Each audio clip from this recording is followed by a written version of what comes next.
race fans? Welcome to another episode of Short Track Guys Podcast, brought to you in part by McDonald Muffler, the Muffler Mafia out of Mobile, Alabama. This family-owned, operated muffler shop, converters, shocks, and more. Give those guys a call, 251-661-1043. That's the Muffler Mafia, the McDonald Muffler in Mobile, Alabama. I am your host, Thomas Faddis, alongside two other short track guys in the studio, as always. Jim Pokrant, driver of the 07 Can'tQuitFishing.com Sportsman and 2021 Sportsman Champion, and Ted Baber of Ted Baber Video Productions. What's up, guys? How you doing? What's up? We're ready to go. Yeah, getting ready for a big weekend, and we've got a special guest that's on the line with us. Going to hold off just for a second. We're going to go over some things and get him on board and go over some big news that's been happening here in our area. But we've got a 4-feature weekend, and Jim's getting his sportsman car ready for that one. Yeah, we're making some adjustments. I found a dadgum kinked fuel line. I've been having problems with fuel starvation, and I think we fixed it. I got to go through a little wiring, and then, of course, the last race, we had the right front wheel bearing fail in qualifying, so I got new bearings at $200 for a set of wheel bearings. Yeah, I know. Yeah, Ted bought the first set, so I had to buy the second. But we'll get it all back together tomorrow night. I got to finish all that up and then put it on the trailer and get it ready for Friday night. It's going to be a good show with the Outlaws, the Sportsman, Crown Stock, and the Pure Stocks are running, I believe. So it's going to be a heck of a show. Yeah, I'm looking forward to that one. That'll be a good time. The racing's been really good this year, especially in the Crown Stock class. Sportsman, we've been putting on a pretty good battle for the lead. And the thing, like I said, the Crown Stock class is it's battles throughout the entire field. Yeah, it gets really interesting toward the end when the leaders start coming up on the guys that are trying. And it does, and I like the fact that we do the invert because that's made that Outlaw this year. It's made the Outlaw stock pretty exciting also. There's been some good racing with Timothy Watson, who just, he's annihilating them boys. But Fight the boys. There's a couple of them that are just on the edge. If they could just get just that tenth of a second, just a little I think bit. They could beat him. Yeah, one of them's Bubba. Yeah, one of them's Bubba. The other one's a 54 car. Yeah. That kid is Connor Sutton is on the ragged edge of winning the race, and so many times he's had the car to win, and then something happened. Just a little bit. Just a little bit. So it's going to be interesting. We got some super late model stuff coming up and things like that. And in the next race at Five Flags is going to be the double header, which Sportsman's not running that weekend, but I will be there to watch that because last couple of years it's been pretty exciting. Oh yeah. Yeah, speaking of super late models, we've had they're coming up. I think it's the 21st and 22nd, that doubleheader in July. It's not too far away from us. Nope. How about the Tundra Series? We used to, was it Gavin Graham or Grant Thompson? Grant Thompson, I think, used to travel around with that until he got too good for those boys. But they had their super late model up at Dell's Raceway Park for the North American Cup, dedicated to Carl Wagner this past Saturday night with Mike Litchfield. And if you haven't seen replays of that race, I know Justin Mondike's in the 44 car, but Litchfield was also in a 44. With Dalton Zier, the 119 is always recognizable, like, Michael Hind in that 69 fire car. But they put on a really good show, and Litchfield ended up coming up with the win. Mondike was there trying to battle for second, but then got passed by two others and ended up fourth. But, man, if you haven't seen replays of that one at Dell's in the Tundra Super Late Model Series, that was a great, great show. Oh, yeah, and for people that don't know who Carl Wagner was, he was an engine builder. The dude was one of the baddest late model short track engine builders in the business, and he passed away, and they named the race after him, which I think is cool that people pay homage to a man like that, because that dude, he made some horsepower. I can remember cars coming down here with Wagner engines. Yeah, Mike Litchfield, Dalton Zier, Jordan DeVoy, Justin Mondike, and Kobe Gurasaki. I think they got that right. But they rounded out the top 5 there at the Dells Raceway Park. And we talk about the Dells a lot with that Wisconsin tour. The Minnesota Missile and Ty Majeski. What did you call him, Ted? The Timinator. Yeah, so that was a great show. Super Late Model Series rain makeup, I do want to put out there for the Fog City Auto Spa 150 at Petty International Raceway. Now, this is a Super Late Model Series that we introduced about a month ago. Up in Canada, and we do like to venture from coast to coast and sometimes up north as far as we can see. They're at Petty International Raceway. They got 24 super late models ready to go. Troy Burke and Steve Halpin, Allison McKinnon, Nicholas Noggle Ryan Messer, which we talked about earlier in their first race, Lonnie Somerville. They're at Riverglade, New Brunswick, Canada, and they're going to go run a makeup, the 150 at Petty International Raceway. So we're going to give the shout out to that. And just a note, their race is actually posted on YouTube 48 hours after the event. So if you haven't seen it, not familiar with that series, check those videos out on YouTube. It's the Super Late Model series, and it's the races in its entirety. So check that one out. 24 super late models in Canada. That's pretty sporty. Yeah. I said it last week. I said, if you don't think that asphalt super late model racing is dying, kiss my behind, because every single race we talk about, it's a minimum of 25 to 30 cars trying to make the race, and there's no slackers in any of these fields we talk about. You go to Nashville, the North-South race we're going to talk about in a little bit, you can't talk about that field without the best and super late model racing that's there. Yeah, absolutely. I mean, the Wilson boys, you got, like I said, Nassie, Bubba Pollard. I mean, just, you can name names, Michael Hine.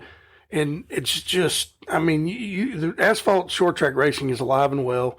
They can say what they want. The only racetracks that are closing because of encroachment. Well, encroachment of people building houses and things like that. And it's going to happen to all of them eventually. You're going to have to run mufflers, which it's going to suck for the fans, but it is what it is. But I mean, it's doing very well, and I'm very happy to see it. Me too. It gives us something to talk about here. That's right. And even dirt racing's gaining. I mean, they're getting better. Yeah, we've got a big dirt result here coming. That was Monday night, actually. It was in our backyard, and I'm going to get to that just down the list here just a little bit. I do want to touch on that North-South Challenge, too. I don't have any notes in front of me with that, but if you can help out, that would be great. The 44th Annual Slinger Nationals is going to be Tuesday. It's going to be the day before we get back to our next episode next week. So we will have results. But we just do want to throw out the names again repetitively that we've thrown out. R.J. Braun, Steve Apel, Bubba Pollard, obviously Jacob Nottestad, Stephen Nassie, Derek Thorne, Ty Majeski, Matt Kansas, for God's sake, going for number 9 at Slinger in the Nationals. So that is going to be Tuesday, and I think they had a little prelude to that. It was a little warm-up. Yeah, you mentioned the name Jacob Nottestad. As a matter of fact, he was the guy who won, and we'll take a deep breath for the Washington County Fair Park and Conference Center 75. Nice.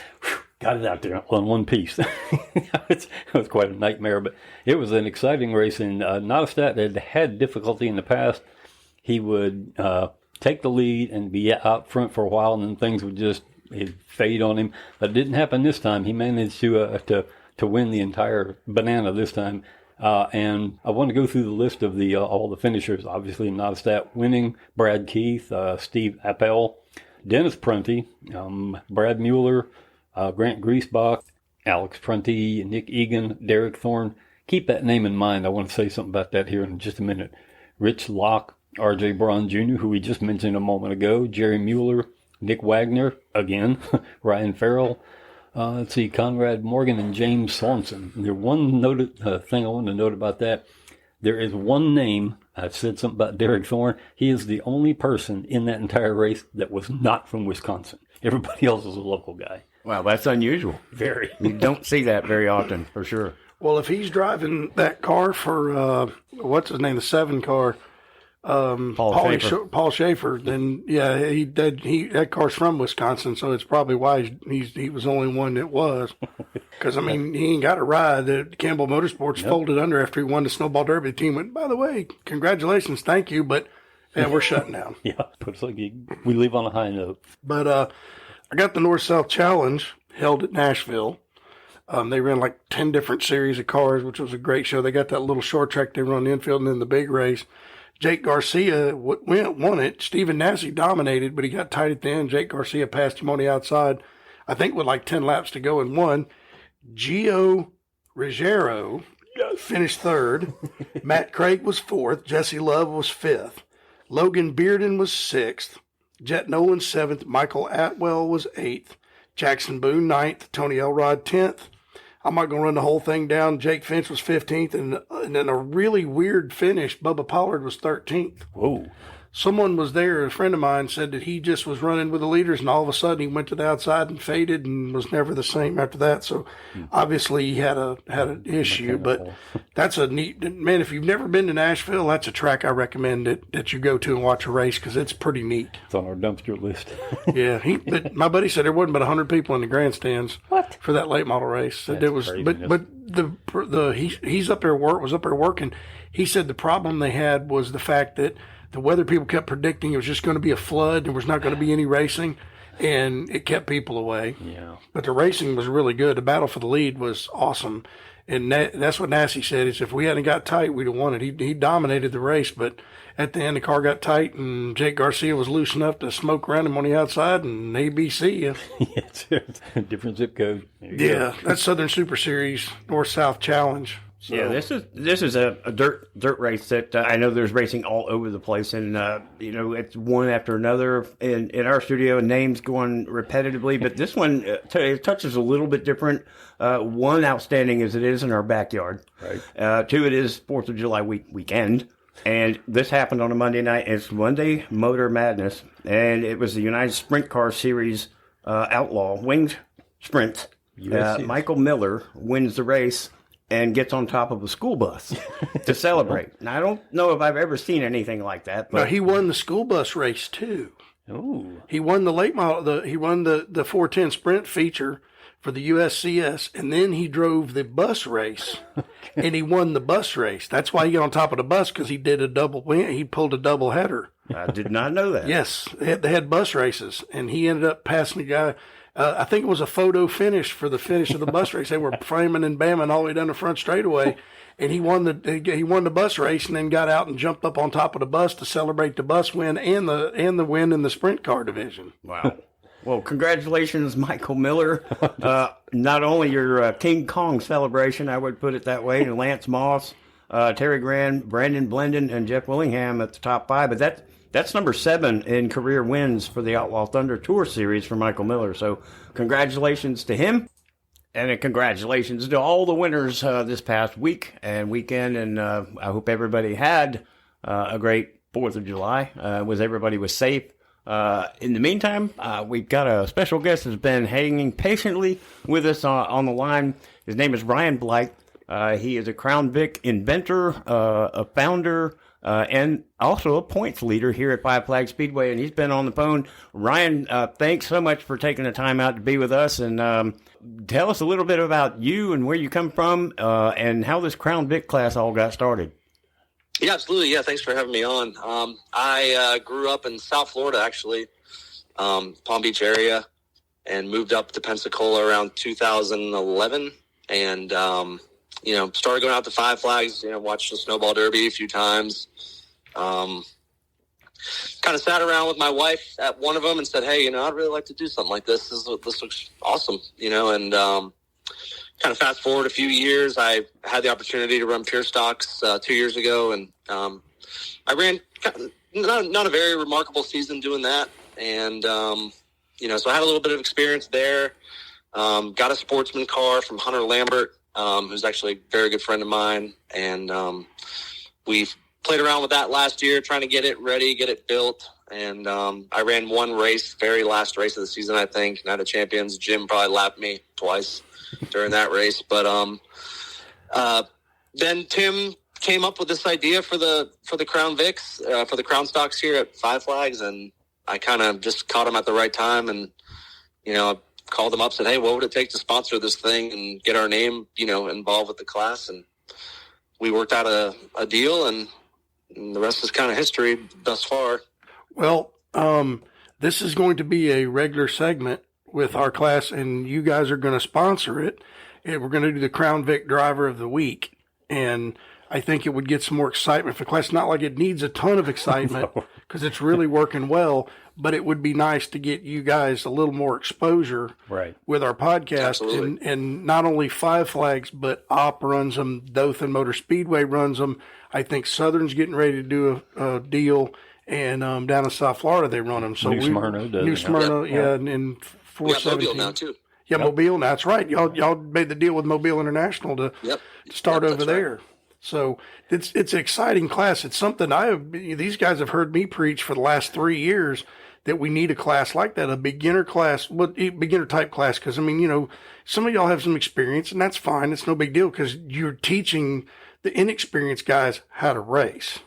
See, that's the way I look at that. If somebody like me climbs one of those cars and I go out and win a feature, the experienced guys see what I do and they can mimic it and learn how to drive a little bit better. Yeah, and that's a really cool thing about this class, and I've been saying it, you know, since we started. It's when I won my first race, which was the second race of the season.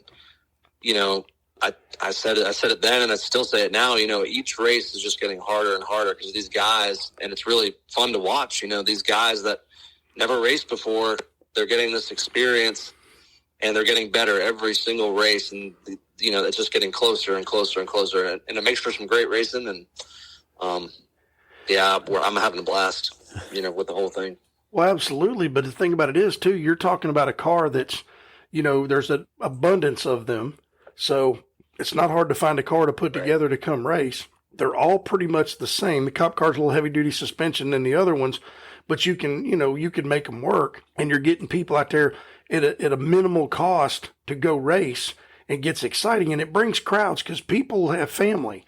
And family gets, I'm going to start racing. The family starts coming out. It helps with everything. And we appreciate you and your business sponsoring the division and making it better than what it is. And actually, you won the first race. We know that car that won that first race. Yeah. I mean, he could have run top 3 in the pure stock division. Well, he was a little bit he was extra legal. He was pretty quick. Yeah.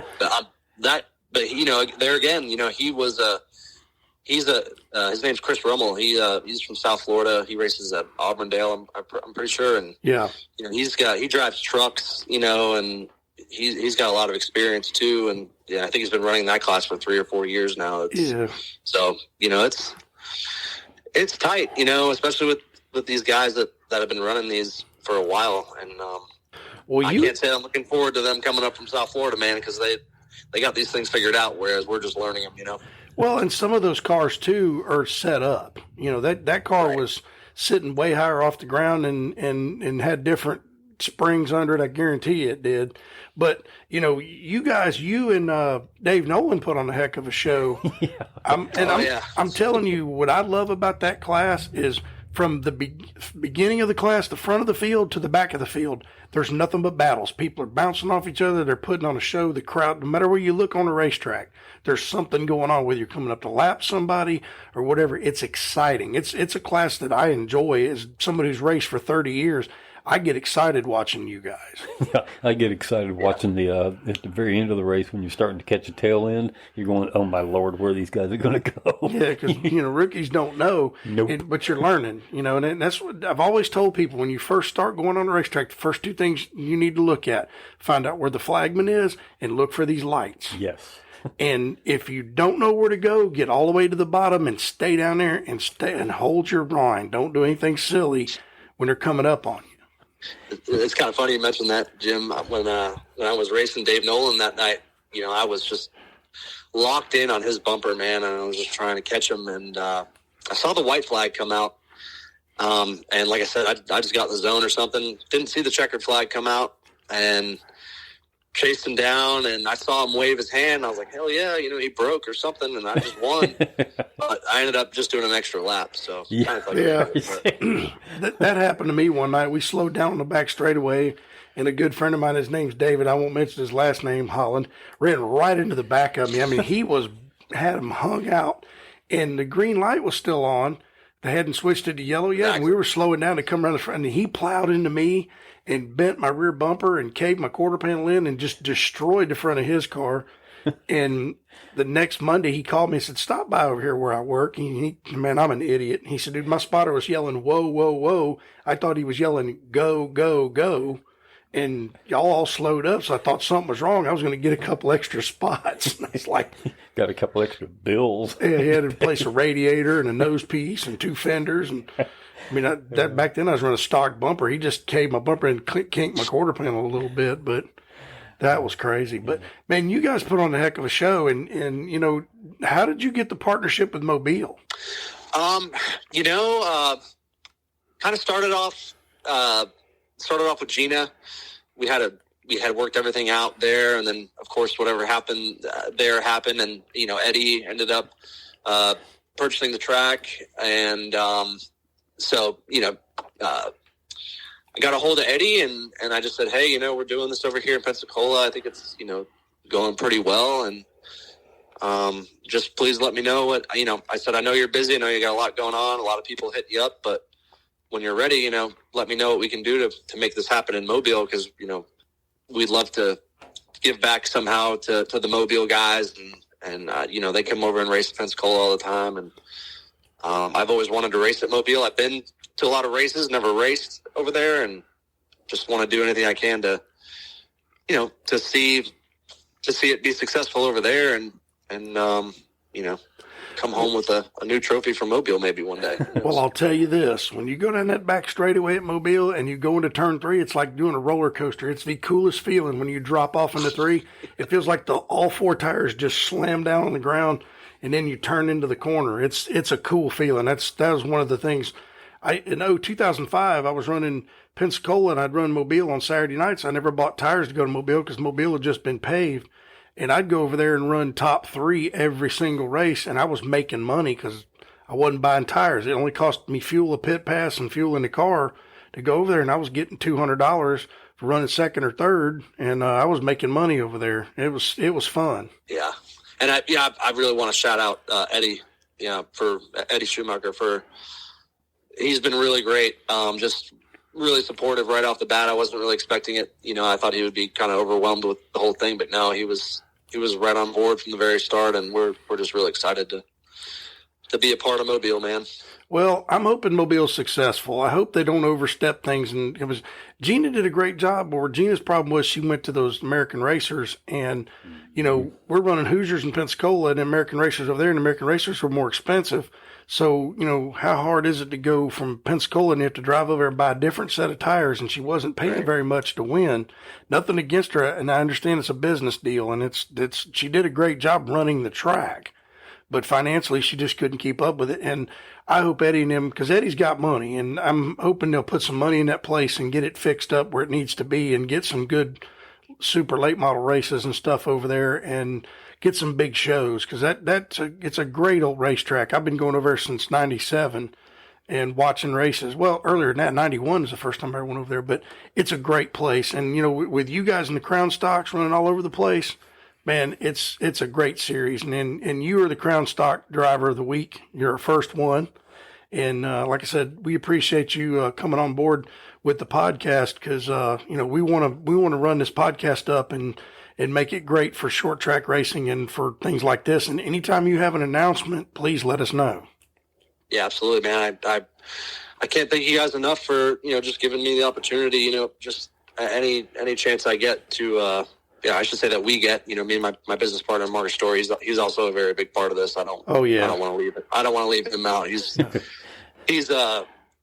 I got to give credit where credit's due. He and I argue like a married couple, but he's really gone above and beyond growing this class as well. But back to my point, we really appreciate the opportunity. Thank you guys so much for doing this, and I love the podcast, and just looking forward to hearing more of them and having some more Crown Stock drivers on. And can't thank you enough. Hey, man, that's great. Well, Ryan, there's just a couple of questions I had just before we sign off and do our, let's go Brandon thing. When you first got started with this Crown Vic class, I know it was an idea that everything has an idea and it evolves. When you got with Tim to make this deal, what was the time frame like as to get it started, and how many cars did you have lined up ready to chomp at the bit to get started? So there was kind of little whispers about the Crown Vics. I don't really remember the time frame. Maybe it was a month or two before the first race of the season or something like that, and maybe it was a little longer than that. I don't really remember, but probably around there, somewhere around 2 or 3 months. Tim, or like I said, there was rumors of the class, and like I said, I called Tim up, within the second. I heard it one day. I called him the next day. I said, Tim, what do we got to do? And he purchased I think he purchased quite a few cars, I think from the Crestview Police Department or some sort of auction. I'm not exactly sure, but, he had all those cars sitting out in front of Five Flags, and, I knew nothing about Crown Vics other than they used to be police cars. And he had a couple of them built out by Shayna Ard, another guy who's been very monumental in making this all happen for us. But he built a few cars, and Tim had them out front, and I begged Tim. I said, Tim, can we buy 2 or 3 of these cars? We don't know what we're doing here. And Tim sold me 2 of them, one for me and one for Garrison, Marcus's son, who also races. And and then we advertised it as much as we could, and like I said, Marcus kind of took off with it. I think he bought, I'm not joking when I say he bought 15, 20 of these cars, and just had cages put in them, sold them. We got a bunch of our sales guys driving them for us. And so I think the first night, I don't really remember how many we had. I think we had 10 or something like that. And so it kind of picked up quicker than we anticipated. And, it's grown. I think we had 13 or 14 last race, and it's kind of fluctuated. But, we're hoping to have an A and B main, by the end of this thing, if we can. Yeah, I like the format they've got, with the heat races, and then you line up and it has a feature, and it is growing. We've seen that from the very beginning. There have been 6 races, and you've won 2 of them. A 15-point lead. Tyler Young and Daniel Lofton have not won, but they're really right behind you, nipping on them ankles. And I'm thinking, okay, what's Ryan got to do to finish this off? And if that's the case, then how are you feeling being the one that's leader behind getting this class started and taking all? It's kind of like taking their money, you start something and then all of a sudden you win it. It's funny that you mentioned that, because it is kind of conflicting when you sit back and look at it from, like 1,000 feet up. You're like, man, in my mind, and I think most people that race will understand, I'm a racer first. That's what I love doing. That's, there's no better feeling in the world for me than being out there and racing. And the sponsorship is awesome. I appreciate the opportunity. I love to do it, but it kind of comes second when you're out there racing, like I said, you kind of sit back and look at it and you're like, man, is this kind of counterproductive or what? But, no, at the end of the day, man, I can't say I feel really bad about it. I give it everything I got. And, those guys behind me, Tyler Young, it's like every race I finish, I look behind me, and there he is. He's just right there. Yeah. I finished second. He finished third. And he's a great guy too, man. And he's racing his heart out. And I'm just going to keep on keeping on, and hopefully the chips fall on my side of the table. I hope, but. Right, and I noticed with the Crown Stock points series, you're Brian Blake, and it's got senior next to it. Now, you have a family, you've got kids with juniors involved in racing? Yes, sir. Yeah, I got Ryan, my son Ryan, his name's Ryan, of course, it's my namesake, first son, firstborn. We got him in doing Mighty Mites over at Sunny South. Started him last year. Only raced a handful of races. I think we've raced 2 this season so far, and my wife Debbie, her daughter, she's 12 and she's racing. She's going to start in the junior champs here. She raced Mighty Mites last season just to get comfortable, but yeah, we're trying to keep everybody involved, and I would love to see Ryan racing one of these Crown Vics one day. Maybe we can race each other and wreck each other and do all that fun stuff. Well, it sounds like you're doing just that. You got the family involved, and that's what it's all about. And we look forward to meeting you and watching this series grow even more throughout the Southeast, and having maybe some of these guys in the top 10 or even the whole field travel a little bit, and maybe you guys get a group and make some scheduling outside of Five Flags and help grow, and then you kind of get together with some other guys in that area. And look forward to meeting you at the racetrack and keeping up with everything. And we do appreciate you taking the time out to spend with us. I know you're busy getting the car ready, and then working as a family man.